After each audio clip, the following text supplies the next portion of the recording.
olha, vou te falar que luta que nós estamos, né? 10 anos subindo no caminhão, lutando pelo Brasil, com as cores verde e amarela. Conseguimos tantas coisas importantes, né? O Brasil unido, né? Pelas nossas pautas, pelo que é propositivo, pelo que são os anseios da nossa nação. E nós estamos de novo vivendo esse momento que parece um pesadelo em pensar que nós temos o Lula com possibilidades aí numa eleição de estar de volta no Brasil. Você imagina, Leda, o que nós estamos passando? Que loucura, né? Não é fácil, não. Estamos aí.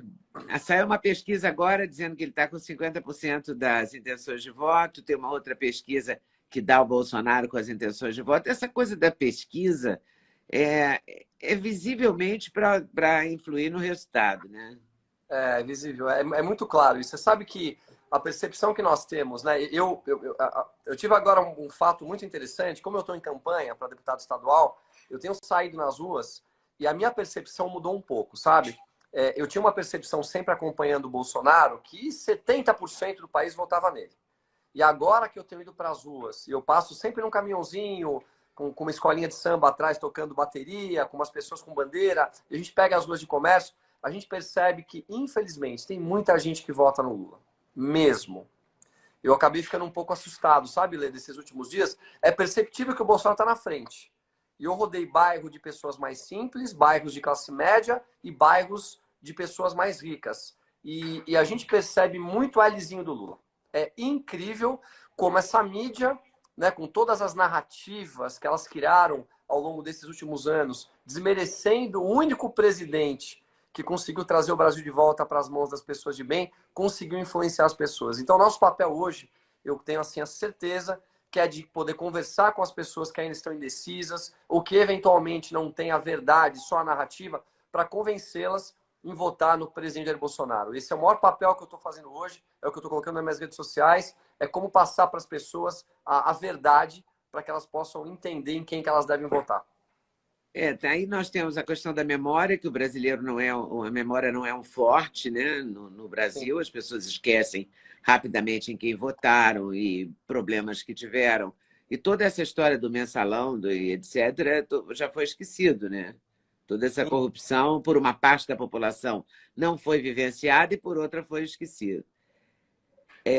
Mas, ao mesmo tempo, os ricos, por exemplo, eu tenho grupos de WhatsApp das mulheres ricas, as mulheres ricas me colocaram lá, não sei por quê, eu não falo nada, só leio, elas fazem uma campanha feroz pelo Lula. Fazem. Milionárias, com uma mulher que mora em apartamento de 1.000 metros quadrados, eu não consigo entender por quê.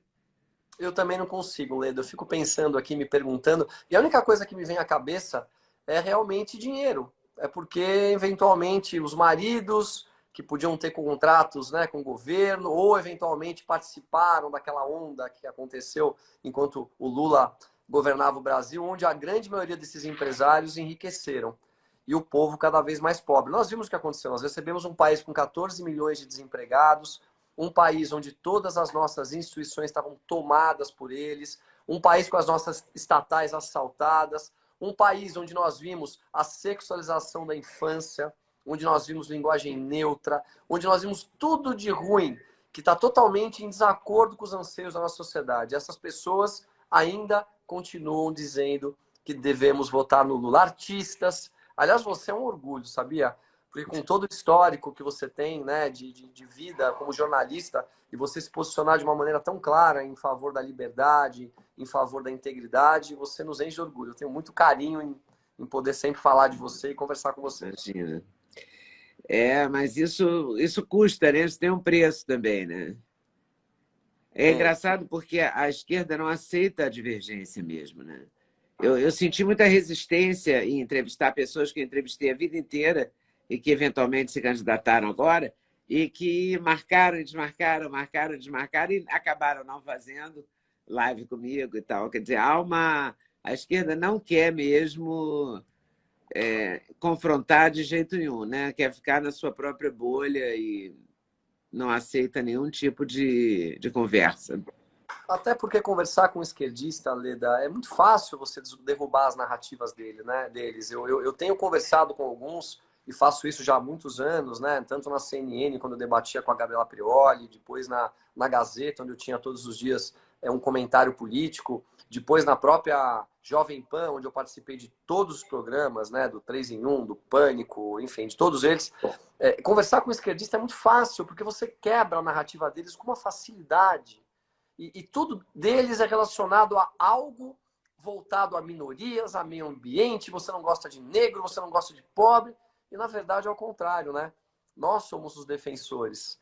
Nós somos os defensores para que as pessoas possam estar juntas e unidas. Nós não temos nenhum tipo de preconceito. Eu tive pensando outro dia, eu falei, puxa vida, eu cresci ouvindo, muitos artistas que eram homossexuais. Muitos, muitos, muitos. Renato Russo, eu amava, era homossexual. Elton John, eu amava, era homossexual. O Queen, eu amava, era homossexual. Nós tínhamos na televisão, quando nós assistimos o final de semana, a Rogéria, que era homossexual. Nós amávamos. A Roberta Close, nós amávamos. Nós tínhamos o Clodovil, que nós amávamos.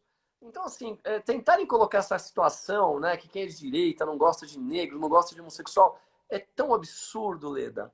É tão absurdo. E eles conseguiram separar a nossa nação. E tem muita gente que não vota no presidente por conta dessa narrativa, que não é uma narrativa verdadeira. O que aconteceu com as minorias nesse governo? Nada, muito pelo contrário. Pois é, mas acontece que são quase 4 anos de um massacre diário, né? Eu não sei, sinceramente, você que está mais perto do Bolsonaro, talvez consiga me explicar. Eu não sei como a pessoa aguenta tanta coisa todo dia. Não é? Já teria perdido a paciência muito mais vezes que ele.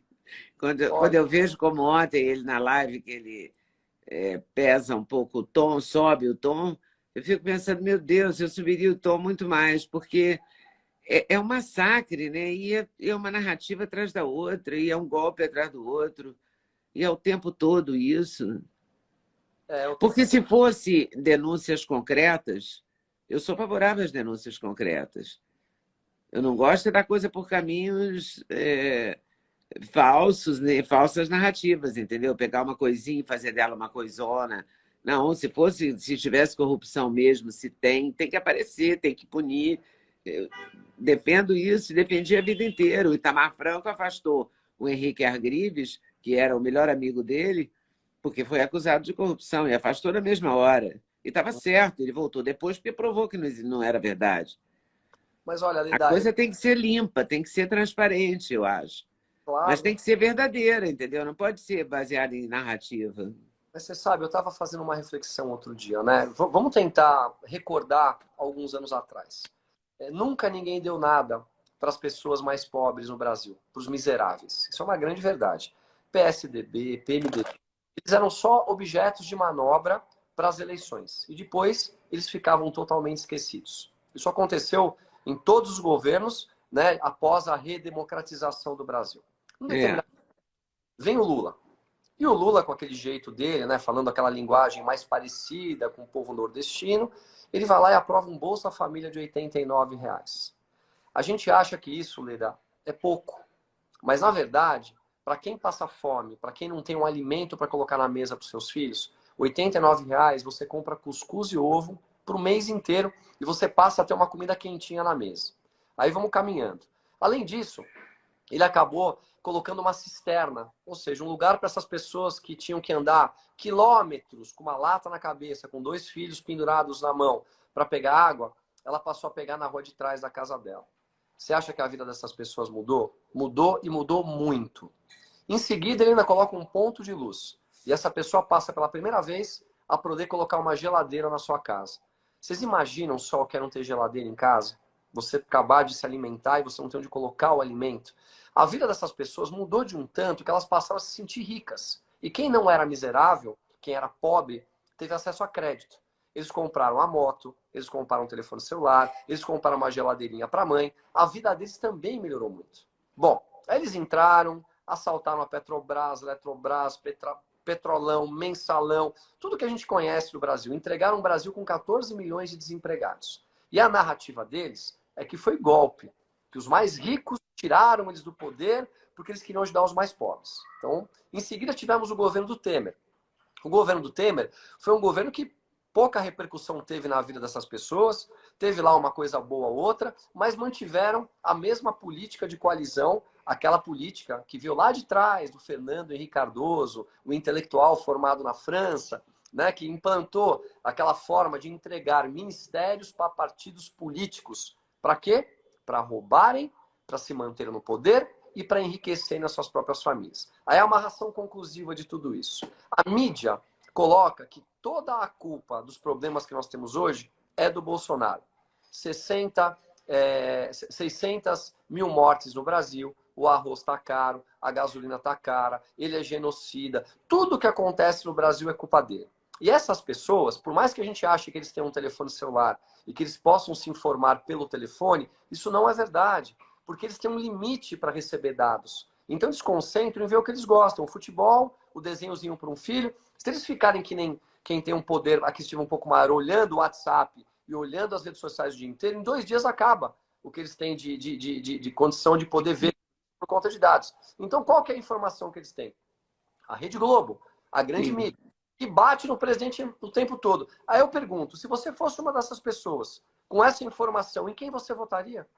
Gostou do corte que você acabou de ver? Vale a pena conferir com certeza, né? Então vai conferir muitos outros cortes no canal de cortes Leda Nagli. É claro que a entrevista completa você vai conferir no YouTube Leda Nagli, canal Leda Nagli do YouTube, você não pode perder de jeito nenhum. Valeu, tô te esperando, hein? Vem nessa!